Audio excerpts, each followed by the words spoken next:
Welcome back, cats. Sit back, relax, grab your preferred beverage of choice, and dive into my longest video yet, one brimming with the flames of ambition. Now, magic is a bit of a complex case, as it harbors an insane amount of total spells. Here, I wish to voice my confusion over sorceries being so dominated by magic damage, as opposed to incants, which feel much more varied. And while most of the magic schools are strong and fleshed out, it would be excellent to see lightning or holy sorceries as well. I have thus recognized 14 separate schools of magic in this video. Here comes the ranking. Number 14. Digger Sorceries. While technically belonging to the Glintstone Sorcery School, the two spells, Rock Blaster and Shatter Earth, remain uniquely boosted by their corresponding staff, and may thus merit a playstyle entirely centered around them. Damage. 8 out of 10. Rock Blaster would get a clean 10 here, whereas Shatter Earth would get only about a 5. Its single target damage leaves a lot to be desired given its long casting time. Utility. 3 out of 10. One thing that both of these sorceries have is Hyper Armor. Another thing that they both have is poise damage. Shatter Earth deals 20 poise damage, 10 for each blast, and some small additional poise damage if you manage to make contact with the staff itself. Rock Blaster deals 2 poise damage per tick, while the slam at the end of the cast deals 16 poise damage. RTS. 3 out of 10. Rock Blaster gets a bottom score in range, and Shatter Earth gets a 4 in area coverage. This exact flaw is why I believe these sorceries should have simply been implemented as a single staff exclusive Ash of War with 2 different options. This would have given mages a powerful melee tool while also saving space for other, less restricting spells. Cost. 8 out of 10. Both of these require only 1 slot, and their average cost is 26 FP when going for a full cast. Boosting. 4 out of 10. There is regrettably very little to say here. The Digger's staff simply exists, and should under no circumstances be power stanced, since its maximum scaling is 328, though it does offer a 20% boost to the damage of these 2 spells, making it one of the worst choices for a main catalyst. There are also no talismans or pieces of equipment that may yet save this school from being fatally flawed and outclassed. Average score, 5.28. This puts the Digger sorceries into the F tier. Number 13. Miscellaneous Sorceries. The Loretta sorceries and the Oracle Bubble sorceries are the 4 spells that ended up here. Interestingly, both of these sorcery pairs stem from more powerful schools of magic, which are the Carian and Night sorceries. Basically, this is a group of bastard sorceries. Damage. 6 out of 10. Great Oracular Bubble can be deceptively powerful, especially when stacked on top of itself multiple times, since you can easily walk an enemy into it long after casting. Loretta's Mastery does deal superior damage to its sister spell, but is far less reliable due to terrain issues. The only enemies I would recommend it for are Warhawks and Giant Crows, since you will always land at least 1 clean shot. Utility. 4 out of 10. One powerful utility of this group of spells comes by way of Oracle Bubbles. Though its damage is only decent, the poise-breaking potential of this little spell is off the charts. The spell releases 9 bubbles, each dealing 2.4 points of poise damage when uncharged, and 3.5 points when charged. This means that this spell can deal anywhere from 22 to 31 poise damage in total. For comparison, the Great Oracular Bubble will deal either 14 or 20.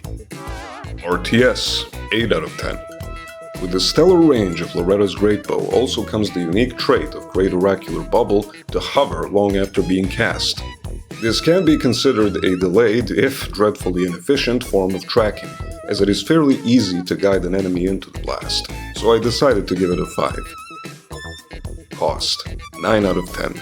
With no spells asking for several slots and an average spending of 22.75 FP, this spell group definitely feels like a prudent addition to any magic build. Boosting. 3 out of 10. While they obviously have no viable seal, this group of bastard spells are all bolstered by the one and only Godfrey Icon. And interestingly, the Arrow's Reach Talisman affects the bubble spells very positively, making them go further and letting the bubbles hover for a longer time. Average score 6.0. This puts the miscellaneous sorceries into the D tier. Number 12. The Primeval Sorceries. I've always found the 3 legendary sorceries a perplexing group of spells, since they each individually fill a very specific niche while also not being unique to it. In fact, for each of these spells you can find a more cost-efficient counterpart that only deals slightly less damage. Crystal Torrent has adjustable aim, Magic Downpour can be chain cast, and while Star Shower is definitely outclassed by Stars of Ruin, it is still an excellent pressure spell that never truly feels like it warrants an upgrade. Apart from being cheaper to cast, all 3 of these spells also only ask for 1 slot, whereas the legendaries ask for 2 on average. Damage 10 out of 10. Comet Azure and Founding Rain of Stars can deliver devastating amounts of damage, but are both deeply dependent on enemy positioning. Everybody and their grandmother knows about Comet Azure being a damage monster, but Founding Rain of Stars is a somewhat underrated spell in my opinion.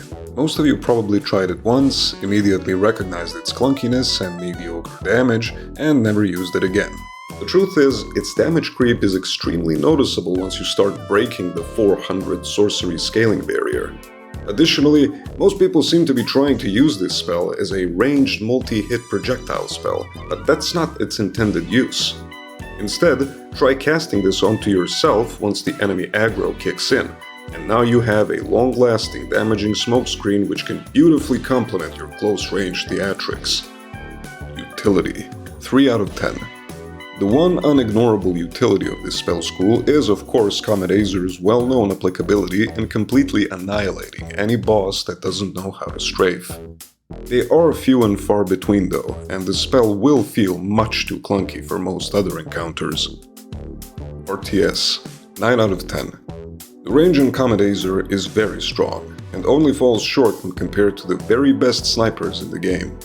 This time around, we'll be looking at tracking instead of AoE, since Stars of Ruin can still boast an excellent score, even though its glory days of picture-perfect tracking have long since been patched. Cost 1 out of 10. Comet Azure is one of the few spells asking for a whole 3 slots, and Founding Rain of Stars asks for 2. Couple that with their ravenous FP consumption, and the average cost is a mind-boggling 86 FP. Boosting 4 out of 10. The low utility and high cost of these spells is not particularly mitigated by their boosting, as they are one of the few staffless spell schools. The Godfrey icon buffs the 2 stars spells, while the true benefit to these schools comes by way of equipment actually. Azur's and Lusat's Crown provide a massive 15% boost to Comet Azure and Stars of Ruin respectively. However, this comes at a serious detriment to spell cost, one of equal percentage in case of either crown. Average score 6.57. This puts the Primeval Sorceries into the C tier. Number 11. The Crystallian Sorceries. Though it pains me to put them this low on the list, to say that this is a weak spell school would be barking up the wrong tree. More than anything, this spell school feels a bit impoverished, like a secret ingredient is missing to make it truly shine, possibly in the form of a couple utility spells as well as a large AoE blast spell of some sort. Still, the 3 spells we do get are some of the finest offensive magic you can get your hands on, and one of my personal favorites. Damage 9 out of 10. Crystal Torrent is a pocket version of Comet Azure, and a better one at that in my opinion. Crystal Release is the sorcery I want to talk about here. It is somewhat unwieldy because of its awkward bullet positioning, but after a bit of a learning curve, you'll discover that this very well may be one of the strongest pound-for-pound sorceries out there. When cast perfectly at a sorcery scaling of 400, I've seen this thing pull up to 5k damage completely unboosted. Utility 3 out of 10. The poise damage on Crystal Release can also be quite high, up to around 40 points of damage. Keep in mind this is a rough estimate, since both the spawning bullet center as well as the ensuing crystal shards deal 2.6 poise damage each. On a perfect cast you may even get 15 connections, but it'll usually be far less. The largest utility here is that of Crystal Torrent, which won't be breaking any stances with only 0.5 poise damage per hit, but will thrive as a boss melter in its own right. RTS 8 out of 10. The range on Crystal Torrent is deceptively large, and while there is certainly fall-off in damage on faraway targets, it still won't be stopped by objects the way Common Azer would. Shattering Crystal, the only chargeable spell in this school, can be an absolute monster of a shotgun spell, and its AoE is terrific for what it is. Spells with such spread and speed are rare, making it well suited both for dealing respectable damage to bosses and clearing enemy camps. Cost: 6 out of 10. All three spells require one slot, and the average asking is 35.33 FP, making them highly damaging and cost-effective. Boosting: 7 out of 10. One unique quality of this school is the existence of not one, but two viable staffs that boost their damage by 10%, meaning you can acquire these for power stancing in one journey. These stand at a strange cusp of almost good enough as far as power stancing is concerned. Their boost is only 10%, low for sorceries, and their maximum scalings 382 and 379, for blue and rotten respectively. The Godfrey icon buffs Shattering Crystal, but that's about it for boosts. Average score: 7.14. This puts the Crystallian sorceries into the B tier. Number 10. Full Moon sorceries. Despite their severe lack in variety, it is undeniable that even the B-tier middlemen that are the Full Moon sorceries house some of the most distinguished spells currently present in the game. Damage: 8 out of 10. Rellana's Twin Moons is capable of decimating any enemy it crashes into, even if its casting speed and modest range keep it far from being a staple spell. The other two Moon sorceries are about equal to each other and are nothing impressive in terms of damage in and of themselves. Utility: 10 out of 10. This is where this school truly manages to shine. Ranni's Dark Moon and Renala's Full Moon both have the following properties. They debuff any enemy with a Power Shred type debuff, which lowers their magic negation by 20%. They both make you airborne and thus invulnerable to ground-based attacks if timed right, plus they nullify any elemental damage coming your way. Ranni's Dark Moon also possesses a hefty 270 Frostbite buildup. Starting off any fight with either of these is a success story in the making. RTS: 8 out of 10. The range of either Ranni's or Renala's Moon is almost identical to that of Comet Azer and Crystal Torrent, earning a solid 9. Rellana's Twin Moons covers a modest radius with the first two crashes, whereas the final one is more than twice as large. Cost: 1 out of 10.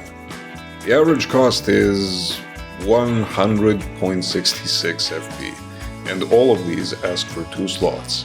Wow. Distinguished and gluttonous. Boosting: 8 out of 10. The Carian Regal Scepter is one of the finer catalysts offered to the sorcerers of the Lands Between, and it is perfectly advisable to power stance them, making Renala's Remembrance a must copy. Its max scaling is a fairly decent 388, and its bonus is a modest one, at 10%.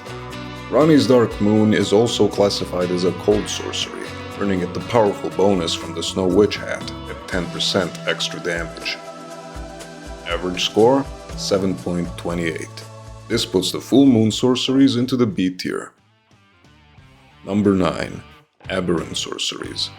Thorn, Scadutri, Aberrant. This sorcery school has some trouble deciding on its name, but not its character. These are the one and only bleed sorceries, and they are considerably stronger than their incantation counterparts. Damage: 9 out of 10. Impenetrable Thorns reigned supreme for the first few months of the DLC's release, but even after being heavily nerfed, you're still looking at one powerful spell. It does as much bleed build-up as it has terrible slanted terrain traveling. Briars of Sin is honestly one of the more underrated sorceries in the game, and I'll follow up on these comments in more detail in a future video. Utility: 1 out of 10. However much thinking I devote to this, it looks fruitless. Oh wait, there is Mantle of yeah, like I was saying, it's looking pretty hopeless. RTS: 7 out of 10. Briars of Punishment is not merely a watered-down version of Impenetrable Thorns.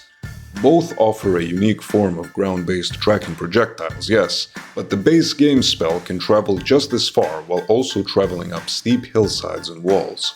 This gives it the unique ability to catch enemies standing behind obstacles, though we're limited in dealing with flying enemies. Choose your other spells wisely.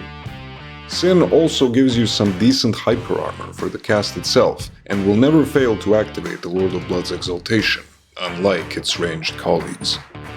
Cost: 10 out of 10. 50 HP, 25 bleed buildup, and a measly 9.75 FP.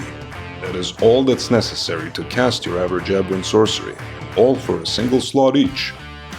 Boosting: 9 out of 10. The Maternal Staff has a maximum scaling of 430, whereas the Albinauric Staff has 400. Both are excellent choices for this school and will boost bleed buildup since they scale with Arcane, especially since the Staff of the Guilty has a maximum sorcery scaling of only 328, though it does offer a 20% boost to the sorcery school. The Lord of Blood's exaltation is the only talisman, and that nets only 1 point since it isn't a direct boost. The Alberich set does provide 3 pieces which further give a 6% boost each, which is huge for an equipment piece. These unique advantages give them 2 extra points. Average score 7.42, resting confidently at the top of the B tier. Number 8. Cold Sorceries. Curious that all the status effect sorceries are ending up so close to each other. Due to its interconnectedness with several other schools, this one proved tricky to rank. Damage: 8 out of 10. Zamor Ice Storm is a dumpster truck of magic damage, and can boast one of the strongest rates of frostbite application in the entire game, 80 per second. Easily a staple spell for a frost user. Adula's Moonblade is a spell belonging to 2 spell schools at once, similarly to Rani's Dark Moon, so I decided to exclude it and instead consider Glintstone Ice Crag, one of the most straightforward and reliable projectiles offered to you. Utility: 6 out of 10. Zamor Ice Storm offers deflection on some lighter projectiles, and Freezing Mist will be an easy way to inflict frostbite on several enemies at once, at a whopping 120 frostbite buildup per second. Frozen Armament provides little value once cold infusions become available, so I won't be including it here. Still, a 20% resistance debuff for 30 seconds is a powerful utility in and of itself, as well as this school's inclusive nature. RTS: 7 out of 10. The biggest gripe I have with these sorceries is their lack of reach. Icecrag's range and speed leave much to be desired, whereas the AoE on Zamor Ice Storm is actually very strong. Cost: 10 out of 10. 18.2 FP is the average cost here. At 1 slot per spell, they are all affordable additions to any aspiring sorcerer. Boosting: 8 out of 10. Though cold sorceries do not possess any viable staff, Rani's Dark Moon as well as Adula's Moonblade do have their own, and they both net a point. Zamor Ice Storm actually gets boosted by both the Godfrey Icon as well as the DLC talisman, Enraged Divine Beast. The Snow Witch hat was mentioned previously, and the 10% boost it gives will throttle the Ice Storm to the max. Average score: 7.71. This puts the cold sorceries into the A tier. Number 7. Dragon Communion Incantations. The famed Dragon Communion finally falls below the S tier godhood, though just barely. Make no mistake, these will never be weak options no matter the element, but I do feel like some of the magic breaths could have been more unique. Damage: 10 out of 10. Ghostflame Breath and Smaragd's Glintstone Breath are the strongest sources of pure damage, with others falling not too far behind. Utility: 6 out of 10. As mentioned, Frostbite Infliction itself is a strong utility, and this school also adds the ability to hover in mid-air with any of the named Dragon Breath spells. Borealis' Mist deals the highest amount, 110 per tick, just like Dragon Ice, whereas Ghostflame Breath inflicts only 55. Oof. RTS 9 out of 10, cost 1 out of 10, boosting 10 out of 10. Fuck it, it's the Dragon Communion. Everybody knows about it. This is the 3rd video where I've covered them, and I think that's enough. It's expensive as all hell, reaches far and wide, and is boosted by the Roar Medallion, as well as the Rock Heart tool ever since the DLC. Average score 7.85. This puts the Dragon Communion into the A tier. Number 6. Death Sorceries. Possibly the single school most improved by the DLC. It's true, death sorceries have been eating well. Damage: 8 out of 10. Ancient Death Rancor is a slow-moving congregation of 9 homing ghost skulls that can also be charged for extra potency. The lesser version, found as early as Stormveil Castle, is Rancor Call. Explosive Ghost Flame is a powerful AoE blast that deals excellent damage and leaves an area of Ghost Flame around the caster, dealing Frostbite, 130 on the blast, 38 per tick. Utility, 3 out of 10. Apart from the Frostbite present on several of its spells, this school has little other utility, and there are comparatively better options for inflicting the status effect. Ancient Death's Rancor can deal 2 points of poise damage per skull when charged, and 1.5 when uncharged, for 18 or 13.5 poise damage per cast. RTS, 10 out of 10. Rings of Spectral Light is one of the few spells deserving of a perfect score in range, whereas Vortex of Putrescence is actually incredibly fast for how much AoE it has, and is also viable to connect twice if the enemy gets hit by the hitbox of the spell connecting with the ground, only to be swept by the Putrescent Flame as well. Cost, 8 out of 10. The average cost is 26.85 FP, with Vortex of Putrescence being the only one asking for 2 slots to equip, though with good reason. Boosting, 9 out of 10. The well-known Prince of Death staff is the single strongest spell catalyst in the game, bar none. Its max scaling is a truly jaw-dropping 448, though this will only be available to those willing to break the meta level barrier, like yours truly. Its boost is plus 10% damage. The Godfrey icon buffs Rancor Call, Ancient Death's Rancor, Rings of Spectral Light, and Mass of Putrescence, which is basically a Frostbite version of Canon of Haima.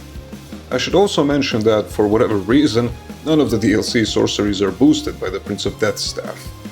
And yeah, Tibia Summons and Fia's Mist are best left unused.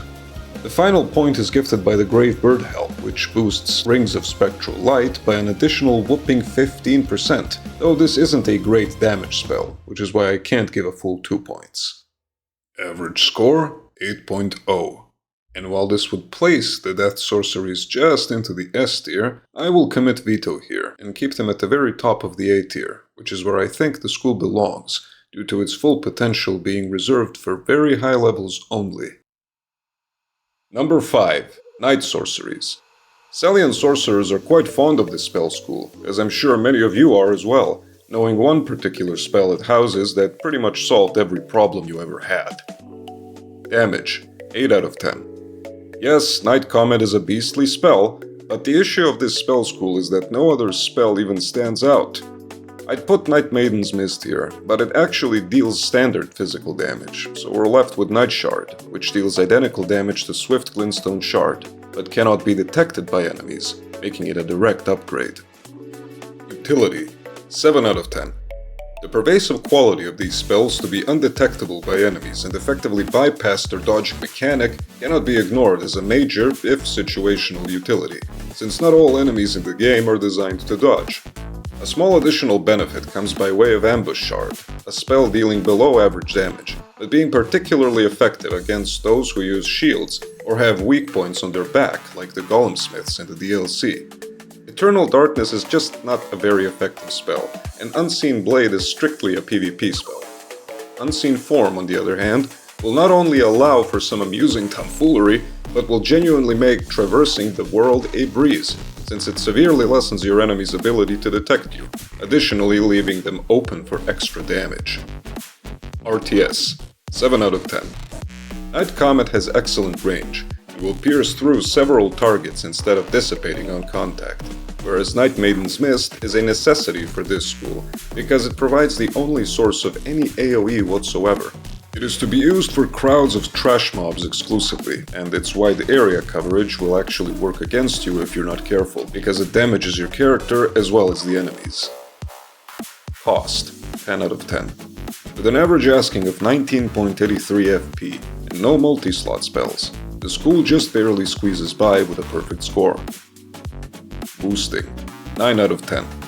The Staff of Loss offers a monumental 30% damage boost to the school, and though its max scaling is only 352, it is indeed very viable for power stancing, because in doing so, you will be dealing a back-breaking 69% extra damage, since the increase is multiplicative.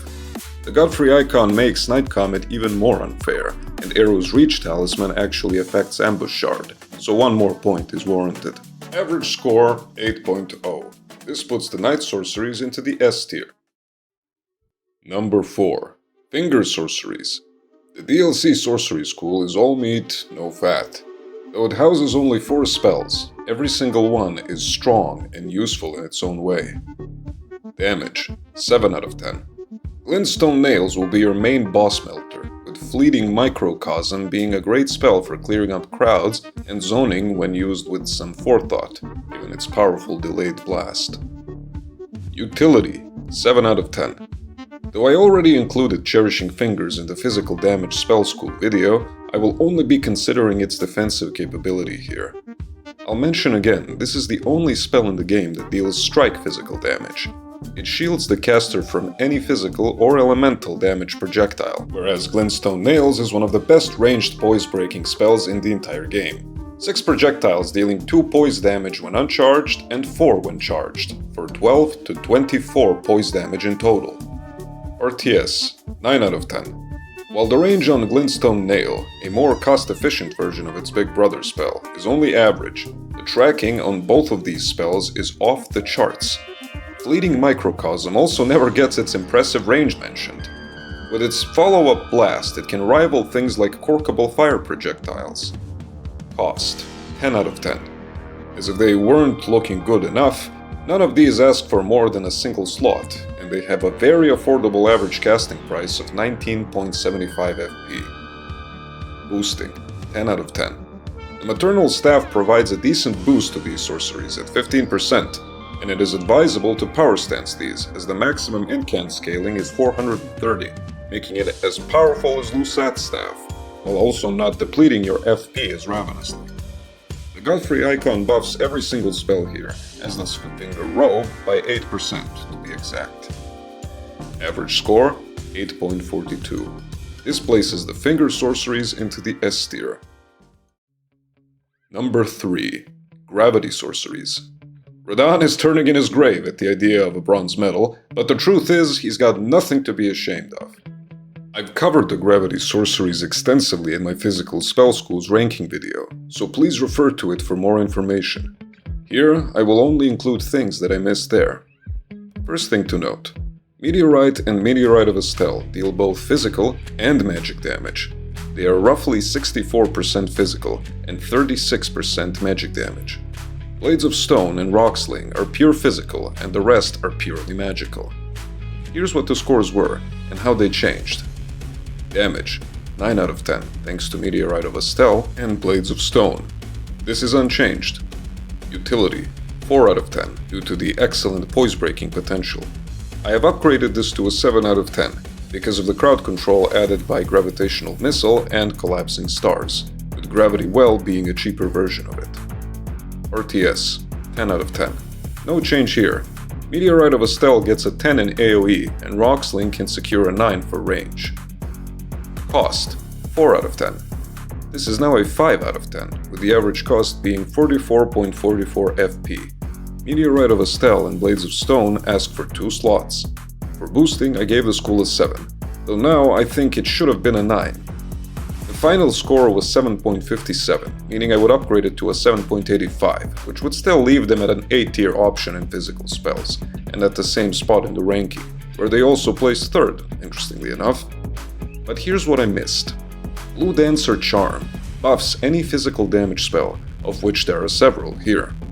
Additionally, the fact that the Meteorite Staff gives a 30% damage boost to these sorceries means it warrants 1 extra point I previously didn't give, since this is a huge increase, even if the staff itself is a rough choice for power stancing since its maximum scaling is only 292, seeing as it is the only staff that can't be leveled.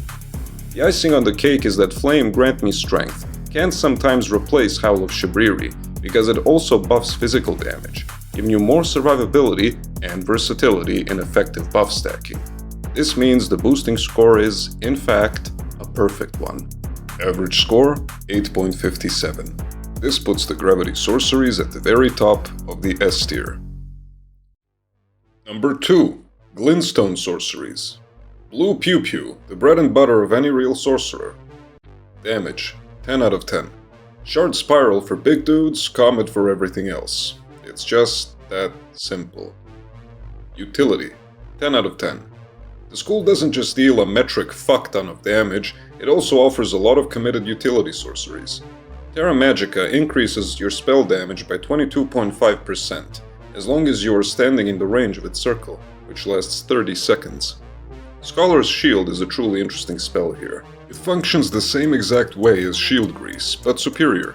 Extra 35% guard boost and a 30% guarded damage negation, with magic damage being lessened the most by 70%. It can also be used on a shield of any affinity. RTS, 8 out of 10. Comet's range is as good as Night Comet, and the tracking on Star Shower equal to that of Stars of Ruin, if not a bit better. Cost, 10 out of 10. And all that for merely 18.11 FP. Furthermore, among 18 sorceries, none ask for more than a single slot. Boosting, 4 out of 10. The only blemish on an otherwise godly sorcery school is the fact that it doesn't possess a staff that boosts it. Frankly, it may be for the best. Good old Godfrey boosts Comet, Glintstone Comet Shard, Star Shower, Glintstone Stars, as well as Shard Spiral. Azer's Glintstone Crown boosts Comet and Comet Shard by 10%, and Lusat's Glintstone Crown boosts Glintstone Stars and Star Shower, also by 10%. They also boost the legendary spells by 15%, as was previously mentioned. I should also mention that, along with the primeval sorceries, these benefit the most from the unique Jellyfish Shield skill, Contagious Fury, giving a 12.5% boost to all damage while the Great Shield remains equipped in the offhand. Two-handing your staff will negate the buff, so be mindful, as this can effectively mitigate not having a Catalyst boost. Average score, 8.57. And as with any school that nets a 10 out of 10 in 3 separate categories, this school lands itself into the S+ tier. Number 1. Carian Sorceries. I doubt many are surprised. The Carian Sorcery School is an absolute monster in more ways than one, and is one of the few schools with virtually no weaknesses. Damage, 10 out of 10. Carian Slicer is a clear choice here, and the fact that you can cast a Adula's Moonblade with Carian Greatsword just makes me very happy. Utility, 8 out of 10. Carian Retaliation and Miriam's Vanishing are easily the greatest combo spells in the entirety of the game. The fact that you can parry elemental projectiles and iframe your way behind an enemy only to immediately begin casting a lethal follow-up is insane. I will say that both of these require creativity and timing to use, but they do have lots to offer. If you're looking for a more offensive utility, know that Great Blade Phalanx deals 30 poise damage, 10 per blade. RTS, 9 out of 10. Magic Glintblade has the same range as its DLC counterpart, Glintblade Trio, but a better chain cast, and is far more cost efficient. It gets a solid 7 in range. Magic Downpour, on the other hand, is one of the most underrated spells in the entire game, because it provides very strong area coverage and tracking, while also being chain castable. This easily makes it a truly unique spell deserving of a perfect score. Cost, 10 out of 10. The average is 15.61 FP per cast, and guess what? That's right, none of these require more than a single slot. Boosting, 7 out of 10. There are 2 staffs here. The Carian Glintblade staff buffs Magic Glintblade and Trio, as well as the 3 Phalanx spells. The Carian Glintstone staff buffs Carian Slicer, Piercer, Greatsword, and Adula's Moonblade. Neither are good enough to be power stanced in my opinion. Their buff to damage is 15%, and the maximum scaling of these staffs is 364 for Glintblade and 355 for Glintstone. The Godfrey icon buffs Carian Piercer, Magic Glintblade, and Trio, as well as Magic Downpour. The twice-mentioned Snow Witch Hat does bolster Adula's Moonblade, but that should only account for 1 point. Average score, 9.0. This puts the Carian sorceries into the S+ tier. I was not surprised that more than half of the available schools ended up in A tier or higher. Magic is an element that rarely has an advantage, but also a counter. Let this be an inspiration to all you jacks of all trades out there. Thank you for your time and attention, and I hope you enjoyed the final video of this series.